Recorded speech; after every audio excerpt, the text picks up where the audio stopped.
Olá, muito boa noite. Sejam todos bem-vindos ao Grande Debate. Hoje comigo, Débora Bergamasco, com a jornalista e ex-senadora Ana Amélia Lemos e o comentarista José Eduardo Cardoso. A Polícia Federal encontrou uma conversa entre o então chefe de gabinete de Lula, Marco Aurélio Santana, o Marcola, e a empresária Roberta Luxinger, sobre uma minuta de um contrato para a venda de cannabis medicinal ao Ministério da Saúde. Essa é uma apuração do analista Matheus Teixeira. A PF investiga a suposta ajuda de Fábio Luiz Lula da Silva, o Lulinha, na tentativa de Luxinger de firmar um contrato com o governo federal em parceria com Antônio Carlos Antunes, que ficou conhecido como Careca do INSS. A corporação acredita que a empresária foi contratada por Antunes para abrir as portas no governo federal. A defesa de Marcola afirma que o ex-assessor não praticou nenhum ato para beneficiar Luxinger no governo federal e que não cometeu nenhuma irregularidade. E agora nós vamos ao debate. Muito boa noite aos nossos debatedores de hoje, começando contigo, Ana Amélia Lemos. As denúncias contra Marcola vão atingir a campanha eleitoral de Lula? Boa noite, Débora. Boa noite, José Eduardo. Esse é um dos episódios mais sérios que chegam à porta da candidatura do presidente Lula, que disputa mais um mandato. E não se pode dizer que se tratam de críticas ou de ataques da oposição. Se trata do resultado de uma investigação rigorosa da Polícia Federal, que, aliás, tem agido, do ponto de vista da investigação, republicanamente. Então, o esforço do Palácio do Planalto e do próprio presidente da República, porque o Lulinha é o filho do presidente e ele já o chamou para uma conversa no Palácio do Planalto, dada a gravidade desta investigação. Se, claro, aí é dado ao investigado todo o direito de defesa. Até agora não houve uma, digamos, contradição naquilo que a Polícia Federal investigou até esse momento. Então, é certo que esse tema será explorado, e muito bem explorado, também pela oposição na campanha eleitoral. Agora, daqui para diante, vai ser esse o campo minado que o presidente e o Palácio do Planalto, porque também o entorno envolve não apenas o filho, mas um chefe de gabinete da presidência da República, que trabalhava e atendia o que esta representante ou amiga do Lulinha, que fazia o relacionamento nada institucional entre o Marcola e os interesses escusos nessas transações que foram reveladas pela Polícia Federal, minha cara Débora. Obrigada, Ana Amélia. Cardoso, agora eu quero saber de você. As denúncias contra Marcola vão atingir a campanha eleitoral de Lula? Olá, Débora. Olá, Ana. É evidente que os setores oposicionistas vão olhar qualquer coisa para tentar jogar no ar diante do quadro de graves denúncias que atingem Flávio Bolsonaro, em que nós não temos uma situação, às vezes, até que pensar muito para verificar que ele recebeu ou pediu dinheiro, recebeu milhões de reais para mandar para o exterior, para o filme do pai. Uma parte do dinheiro ninguém sabe dizer para onde foi. Ele disse que ia prestar contas, não prestou contas. Depois foi visitar o Volcán. Ou seja, são fatos realmente bastante graves. E a oposição vai buscar qualquer situação comprovada, não comprovada ou sob investigação para tentar empatar o jogo, para tentar equilibrar. Mas vamos olhar os fatos como eles são até o momento. Eu, pessoalmente, acho que quem praticou atos de corrupção, quem delinquiu, deve ser rigorosamente punido, investigado sem óbice, doa a quem doer. E nesse ponto, o governo Lula vem se comportando muito bem. Enquanto Jair Bolsonaro tentava remover o diretor da Polícia Federal porque poderia investigar os seus filhos, Lula, diante da suspeita que se colocava naquele momento em relação ao seu filho, sob investigação, ele disse: não vou fazer nada para evitar a investigação, doa o que doer. Se fez ato errado, pague, sendo meu filho ou não. E, por certo, isso vale também para o seu chefe de gabinete. Postura correta do governo Lula em comparação com o governo anterior, que é, obviamente, hoje defendido pelo candidato Flávio Bolsonaro. Segundo lugar, para que exista o ato de corrupção, é necessário, e a lei é clara, que tenha o chamado ato de ofício. Alguém recebe alguma coisa, uma promessa, um dado da realidade efetivado e faz alguma coisa indevida em troca daquilo que recebeu. Este ato de ofício, em relação ao caso do senhor Marcola, não existe até o momento e, portanto, a Polícia Federal deve investigar, porque se não existir, não há crime. O que eu tenho no caso do Marcola? Um empréstimo de uma quantia de R$ 200 mil, empréstimo este que, segundo noticiado pela imprensa, teria sido pago, ou seja, empréstimo mesmo, porque ninguém devolve propina efetivamente. Segundo ponto, há o envio por parte da Ana Roberta de um contrato. Um contrato que diria respeito a uma atividade que, em princípio, seria lícita, mas o que é estranho é mandar para o chefe de gabinete da presidência, ou seja, ela tenta algum tipo de ação política. Alguma coisa foi feita pelo Marcola? Ele diz que não. Então, se não houver nada, este envio não significa nada do ponto de vista criminal. E a denúncia se esvazia sem a possibilidade de ter sequer um indiciamento. Agora, tem que ser investigado e o governo Lula age muito bem nesse ponto. Ana Amélia, qual tática, né, a campanha de Lula deveria adotar diante do caso Lulinha? Agora estamos falando de Lulinha. Bom, o presidente da República e sua assessoria só tem um caminho: é ir até o fundo e o mais rápido possível, porque se isso chegar perto da eleição, aí a situação fica mais aguda, fica mais complicada para dar as explicações adequadas. Então, é uma situação, o presidente, pelas informações que a imprensa publicou, já teria chamado o filho para conversar, para dizer e pedir explicações claras e, evidentemente, quanto mais rápido isso for feito. Aí ele está correndo contra o tempo. A Polícia Federal está fazendo o seu trabalho e é claro que é dado ao denunciado, no caso ao investigado, todo o direito de defesa. Estamos num Estado democrático de direito e isso cabe. Independente de eu estar de um lado ou de outro aqui, tem que se respeitar exatamente os direitos de uma investigação dessas e não se pode, eu diria, perturbar o processo, digamos, invalidando a investigação que a polícia está fazendo com todo rigor, como tem que ser para o presidente Lula e para o candidato Flávio Bolsonaro ou para quem quer que seja. Aqui não trata-se de preferência, mas se trata de investigar um episódio que é grave.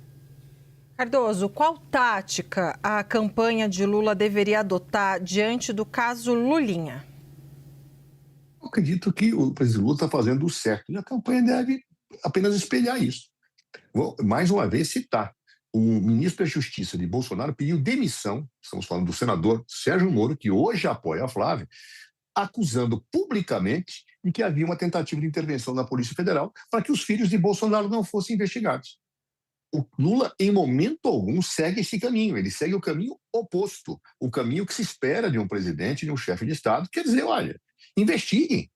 E, aliás, vamos e venhamos, a Polícia Federal é um órgão sério, competente, dirigido hoje pelo doutor Andrei Rodrigues, que é um homem que eu tenho uma confiança nacional muito forte nele.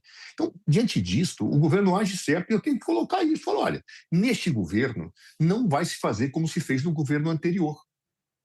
O presidente Lula tem uma postura republicana, ao contrário de Jair Bolsonaro, que queria efetivamente colocar a Polícia Federal sob seu controle, colocando um amigo para evitar investigações, segundo quem? Segundo Sérgio Moro, que hoje o apoia. Este quadro, portanto, eu acho que tem que ser colocado de forma translúcida. Não há nenhum governo de direita, de esquerda, de centro que seja imune a desmandos, a atos ilícitos e a corrupção. A grande diferença entre governos é como se reage diante deles. Se eu realizo um tipo de conduta que tenta esconder as coisas, afastar as investigações, esse governo tem que ser reprovado e execrado. Vendo que, diante das situações que se coloca, age com absoluto equilíbrio e republicanismo, deixando as investigações correrem, não importa onde os atos ilícitos ocorram, o governo age corretamente e merece ser aplaudido. Eu acho que isto que não precisa de dar muito tratos à imaginação ou à reflexão para perceber o óbvio, tem que ser dito, tem que ser afirmado, porque é um elemento diferencial entre quem trata a coisa pública com respeito e quem trata a coisa pública como se fosse privada, como se fosse dele, né? E nesse momento em que Flávio Bolsonaro é acusado duramente, o governo Lula tem situações em que se comporta de maneira digna. E ninguém pode dizer o contrário. Eu quero que se diga e que se prove que em algum momento houve interferência para evitar essas investigações, como se tentou no Bolsonaro.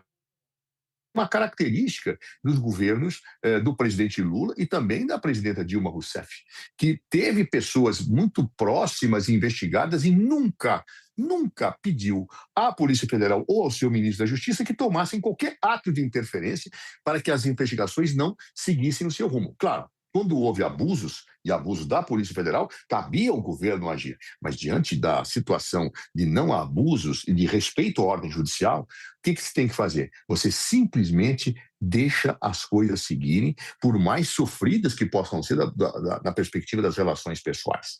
Quando você tem alguma pessoa muito próxima envolvida em situações indesejáveis, isso é um sofrimento para quem governa, para quem, evidentemente, não sabia do que acontece e passa a ter uma situação chata. Agora, uma coisa é o sentimento de dor que alguém pode ter por se sentir diante de um quadro que não gosta. Outra coisa é você evitar que os amigos tenham o tratamento da lei.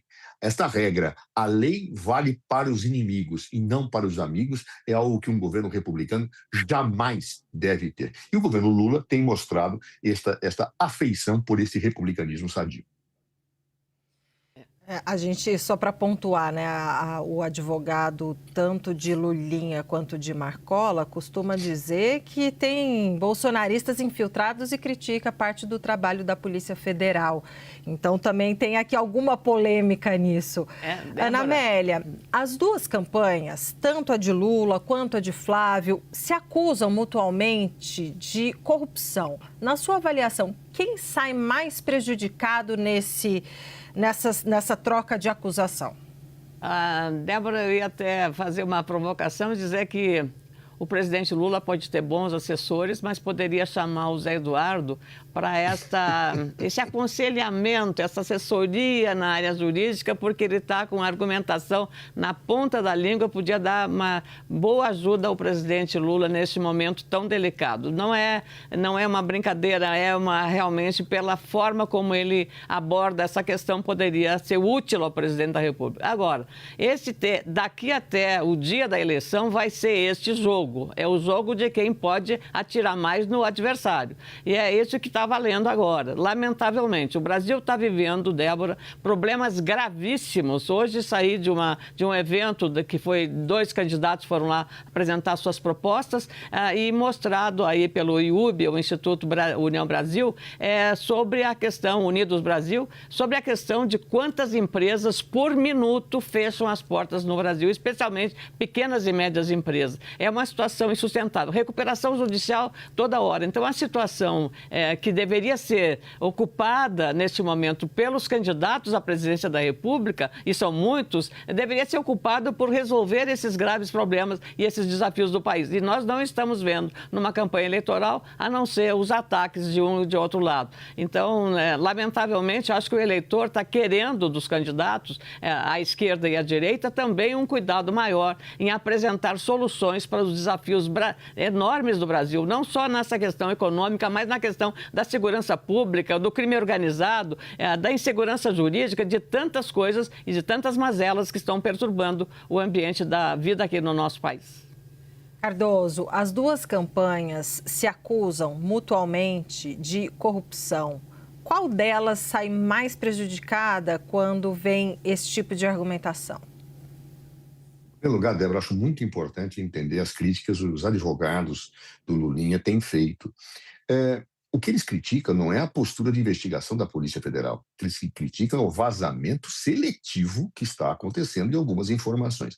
E isto não tem a ver com a instituição Polícia Federal, não tem a ver com a seriedade do que isso comanda. Mas, às vezes, dentro das instituições, isso vale para a Polícia Federal, para o Ministério Público, para a magistratura, para todas. Há alguns traquitanas, usando uma expressão antiga, que começam a jogar as coisas por preferência ideológica, porque querem agradar alguém, etc.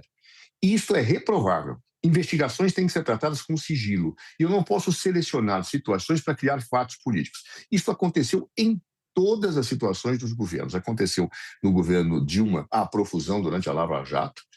Nós até sabíamos algumas situações que o próprio juiz incentivava divulgações levantando o sigilo, mas em outras havia um vazamento seletivo para prejudicar ideologicamente alguns candidatos que eram adversários daqueles que atuavam nas investigações. E hoje está acontecendo também um nível de vazamentos que não deveria acontecer, e tem razão nesse ponto os advogados de Lulinha. É muito difícil detectar esses vazamentos ao sigilo de fonte, que é correto, tem que estar colocado na Constituição, tem que ser respeitado. Então, é difícil você pegar como é que essas coisas acontecem, mas elas não deveriam acontecer. E esse protesto dos advogados é legítimo. O que não desvincula isto da seriedade com que as investigações estão sendo feitas e a forma correta com que o presidente Lula está se comportando. E aí eu agradeço as palavras da Ana, as referências, mas realmente eu acho que é como se deve ver este episódio. É claro que vejam, na eleição anterior, Jair Bolsonaro se dizia o honesto contra um mundo de corruptos, ideologizando falsamente a questão da corrupção. A corrupção existe em todos os partidos, na direita, na esquerda, no centro, infelizmente. Mas Jair Bolsonaro era aquela virgem, aquela vestal, aquele ser honesto. O mundo mostrou o que está acontecendo. E hoje Flávio não tem esse monopólio. Então, o que eles fazem? O que eles procuram fazer? Pegar fatos, mesmo de não provados, fatos sobre investigação, para tentar atacar uma situação onde Flávio Bolsonaro tem todo um problema que envolve as rachadinhas, as compras de imóveis em dinheiro, o recebimento que ele teve do dinheiro Daniel Vorcaro, o pedido que faz, a visita que faz a Vorcaro, o sumiço do dinheiro que ele não presta contas. Há todo um conjunto de situações que como é que você faz nessa hora? Há uma lei da política, o melhor ataque, a melhor defesa é o ataque. Então, eles atacam, mesmo que não tenham um fundamento provado. Óbvio, aí as paixões vão fazer com que nós botemos ênfases, que nem sempre são as ênfases dadas pela racionalidade.